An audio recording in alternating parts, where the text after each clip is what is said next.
گرمی آج پورے جوبن پر تھی۔ بیگم صاحبہ سخت دوپہر میں اے سی چلا کر اس کی ٹھنڈک کے مزے لے رہی تھی کہ اچانک گیٹ پر بیل ہوئی۔ بیگم صاحبہ نے مجبوراً باہر نکل کر دروازہ کھولا تو سر سے پاؤں تک پسینے میں شرابور ایک لڑکی کھڑی تھی۔ بیگم صاحبہ کے پوچھنے پر اس نے ہانپتے ہوئے اپنے ہاتھ میں پکڑا سرف کا پیکٹ آگے کیا اور رٹے رٹائے انداز میں اس کی خوبیاں بیان کرنا شروع کر دیں۔ بیگم صاحبہ کو بہت غصہ آیا اور وہ کہنے لگی، جاؤ بی بی، ہمیں نہیں چاہیے، اور پھر زیر لب بولی کہ پتہ نہیں کہاں سے آ جاتی ہے آوارہ لوگ۔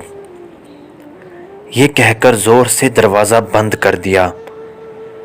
لڑکی کا منہ ذرا ہی بچا۔ گرمی سے پریشان لڑکی نم آنکھوں کے ساتھ اگلے دروازے کی طرف بڑھ گئی۔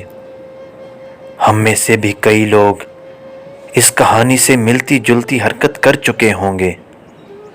بہت دفعہ دروازے پر آئی ایسی لڑکیوں یا لڑکوں کو دھتکارا ہوگا، ان کے سامنے زور سے دروازہ بند کیا ہوگا،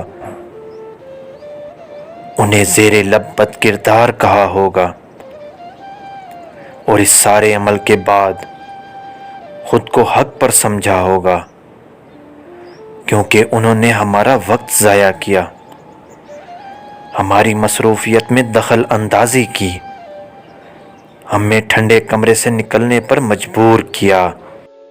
اللہ نہ کرے اب خود کو دروازے کی دوسری سائڈ پر کھڑا کریں اور دیکھیں سورج اسی طرح آگ برسا رہا ہو، آپ گرمی اور پیاس سے نڈھال ہوں، لیکن پھر بھی آپ نے بیمار ماں باپ کے لیے دوائی یا چھوٹے بہن بھائیوں کے لیے راشن پانی لینا ہو، اور ساتھ میں عزت بچانے کی بھی فکر ہو، اس لیے محنت کا یہ راستہ چنا ہو، آپ اسی کیفیت میں کسی کے دروازے پر جائیں اور چیز بیچنے کے لیے ابھی بات شروع ہی کرتے ہیں کہ دروازہ ایک زوردار آواز کے ساتھ بند کر دیا جاتا ہے،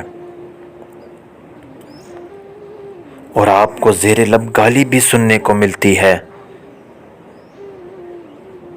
ایمانداری سے بتائیں اس وقت آپ کی کیا حالت ہوگی؟ آپ کیا محسوس کریں گے؟ کیا آپ کا دل اس وقت زندگی سے زیادہ موت کو ترجیح نہیں دے گا؟ خدا را گلی محلوں میں اس طرح چیزیں بیچنے والے کو بھی انسان سمجھیں، ان کے درد کو سمجھیں، محسوس کریں۔ ضروری نہیں کہ گھر سے نکلنے والی ہر لڑکی بد کردار ہو، اور میرا ماننا ہے کہ لڑکی کو بد کردار بنانے میں ہمارے معاشرے کے انہی رویوں نے بہت زیادہ کردار ادا کیا ہے۔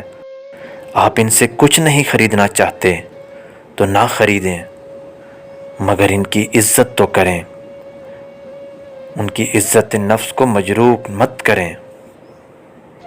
اللہ نے آپ کو اس چیز کا حق نہیں دیا۔ آپ ان کو اگر ایک گلاس ٹھنڈا پانی نہیں پلا سکتے تو زور سے دروازہ بند کر کے اور زیر لب گالی دے کے دھتکارے مت۔ ان کے ساتھ اگر ہمدردی نہیں کر سکتے تو نفرت کے تیر بھی مت چلائیں۔ ہمارا وقت کسی کی عزت نفس سے زیادہ قیمتی نہیں۔ ہم ان کے دکھ ختم تو نہیں کر سکتے، مگر دو میٹھے بول بول کر ان کے دکھ کم تو کر سکتے ہیں۔ اگر اللہ نے آج ہم پر فضل فرمایا ہے تو ہو سکتا ہے کل کو ہمارے ایسے رویوں کی وجہ سے وہ اپنا فضل اٹھا لے اور ہمیں بھی اسی مقام پر کھڑا کر دے جس پر آج وہ لوگ کھڑے ہیں، اور اللہ کے لیے یہ کوئی مشکل کام نہیں۔